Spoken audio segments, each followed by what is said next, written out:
Das Thema Mundstück ist bei uns Trompetern, allgemein bei Blechbläsern, allgegenwärtig. Welches Mundstück kann mich in meiner tiefen Lage, mittleren Lage oder hohen Lage unterstützen? Mit welchem fällt es mir leichter? Bei welchem ist die Intonation besser? Mit welchem klingt der Ton weicher bzw. voluminöser? Welches Einsatzgebiet habe ich? Spiele ich in der Big Band oder spiele ich im Symphonieorchester? Spiele ich im Blasorchester oder im in einem Blechbläserensemble zum Beispiel. Also hier gibt es unterschiedlichste Einsatzgebiete bzw. Anwendungsgebiete. Und letztendlich muss man immer schauen, welches Mundstück passt denn zu mir am besten. Da gibt es natürlich individuelle Unterschiede. Großes Lippenrot, jemand spielt sehr kraftvoll, jemand spielt sehr locker etc. pp. Da gibt es unzählige Punkte. Deswegen heißt es hier auch immer viel ausprobieren und sich einen guten Überblick verschaffen. Wenn du ein Mundstück hast, das super zu dir passt, dann bleib dabei. Ich habe euch heute hier mal zwei Mundstücke mitgebracht. Einmal ein Yamaha 14B4 und ein 13B4, ebenfalls von Yamaha. Die Unterschiede sind hier sehr gering. Das heißt, hier ist alles im Standardbereich oder im halbflachen Bereich. Lediglich der Durchmesser ist unterschiedlich. Da haben wir beim 14B4 eben 16,85 mm und beim 13B4 16,63 mm. Also gerade mal ein Unterschied von 0,12 mm.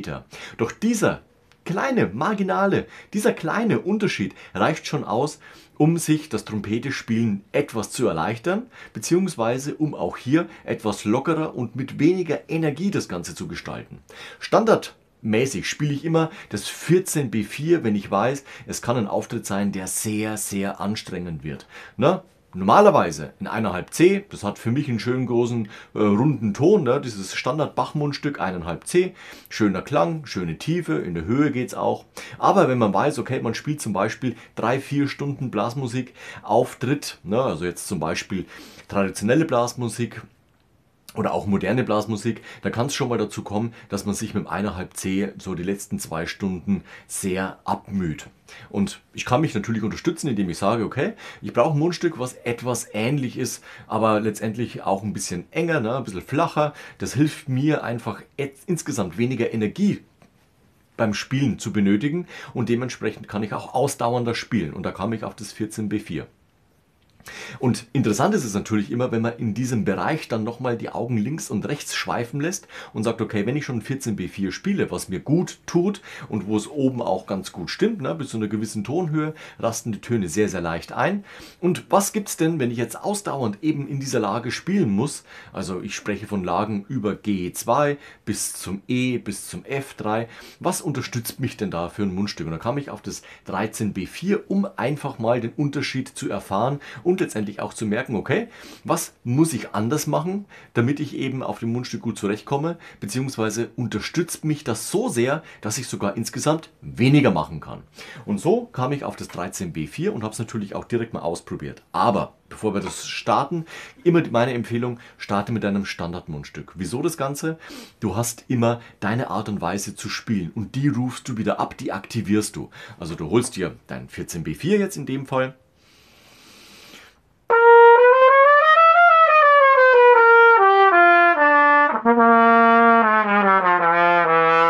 Also ich komme auch gut in den Keller runter.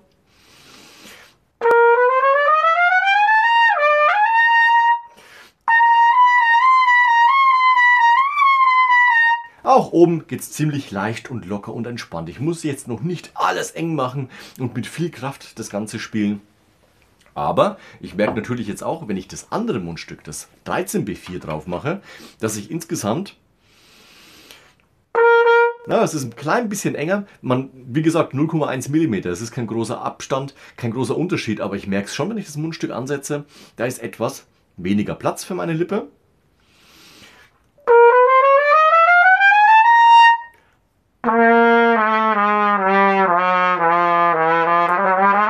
Bei engeren Mundstücken ist es natürlich immer interessant, wie reagiert das Mundstück in der tiefen Lage. Gehen meine Lippen zum Beispiel an den Kesselboden schon daran, kommt kein Ton mehr. Da schwingt nichts mehr. Die Lippen werden in ihrer Eigenschaft des Summens letztendlich eingeschränkt, beziehungsweise das ist nicht mehr möglich. Ist hier möglich, aber ich merke schon im Verhältnis zum 14B4 wird der Ton hier in der tiefen Lage etwas dünner.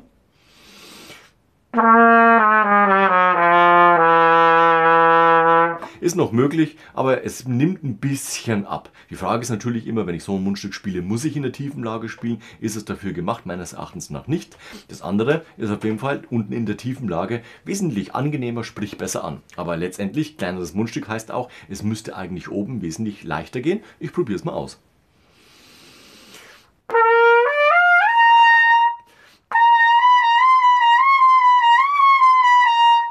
Geht.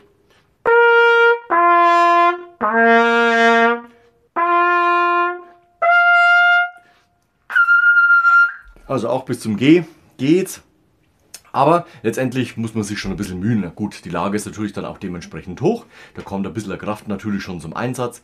Und dementsprechend ist es natürlich auch eine anstrengende Sache. Letztendlich aber immer über die Technik lösen und nicht mit Druck etc. pp. Das wisst ihr ja alle.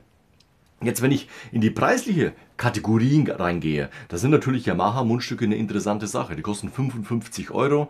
Ja, so speziellere wie zum Beispiel das Vizzuti oder andere, die kosten dann 65 Euro. Also auf jeden Fall, man stürzt sich jetzt nicht in den finanziellen Ruin mit den Yamaha-Mundstücken und somit kann man die wirklich sehr, sehr gut ausprobieren. Andererseits natürlich auch ein großer Markt, ne, ein bekannter Hersteller von Instrumenten bzw. von Mundstücken etc. pp. Da gibt es auf jeden Fall auch immer im Kleinanzeigenmarkt auf jeden Fall ein gutes Kontingent. Die kosten dann meistens so zwischen 25 und 35 Euro. Hin und wieder hat man Glück, dann kann man da auch einen Schnapper schlagen, um eben solche Mundstücke auszuprobieren. Und für den Preis kann man es letztendlich dann auch wieder verkaufen, wenn es eben nicht passen sollte. Also Nachfrage ist auf jeden Fall da und der Markt dementsprechend auch. Und dann kann man auf jeden Fall die verschiedensten Sachen ausprobieren. Noch kleiner als das 13B4 wäre jetzt das 11B4. Das ist aber dann wirklich schon sehr, sehr eng. Oder man geht eben in eine größere Kategorie. Dann sind wir dann so beim 17B4. Das ist vergleichbar mit dem 1C, 1,5C Mundstück von Bach. Na, manchen liegt der Rand einfach ein bisschen angenehmer von Yamaha, manche mögen den Bachrand etc. pp. Das sind ja so viele Faktoren beim Mundstück, wirklich, die halt reinspielen, ob man sich dann mit seinem Material auch wirklich wohlfühlt. Aber hier mal eine kleine Gegenüberstellung von dem 13B4 und dem 14B4 von Yamaha. Was sind deine Erfahrungswerte bei diesen beiden Mundstücken? Mein Favorit war immer das 14B4 gewesen, aber ich habe auch erfahren, dass wenn ich jetzt längere Zeit, also wirklich hochspielen muss und bei Auftritten, die mal über 3, 4, 5 Stunden gehen können, dann hilft mir das 13B4, vor allem dann, wenn ich permanent an der ersten Trompete bin. Bin ich eher so in der Mittellage unterwegs und habe dennoch eine große zeitliche Strecke zu spielen, dann nehme ich gerne das 14B4. Na, weiß ich ganz genau, wir spielen jetzt eine Stunde Blasmusik oder 1,5 Stunden, da spiele ich natürlich mein Standardmundstück, mein 1,5C. Wieso? Das bin ich gewohnt, das habe ich auf der Lippe. Das andere unterstützt mich immer in ausdauernden Situationen und somit kann man auch mit seinem Material, was man so ein bisschen hat, auf jeden Fall sehr gut lange und anstrengende Phasen des Instrumentalspiels überbrücken, sich selbst unterstützen und dann letztendlich auch musikalisch performen, abliefern, ja, je nachdem, was man da möchte. Und letztendlich auch natürlich immer interessant, wo, in welcher Besetzung man möchte oder spielt eben. Was sind deine Erfahrungen? Ab in die Kommentare. Ansonsten gerne am Ende von diesem Video ein Like und Abo dalassen. Wir sehen uns nächste Woche zu einem neuen Video rund ums Trompetespiel. Bis dahin, ciao, euer Nico.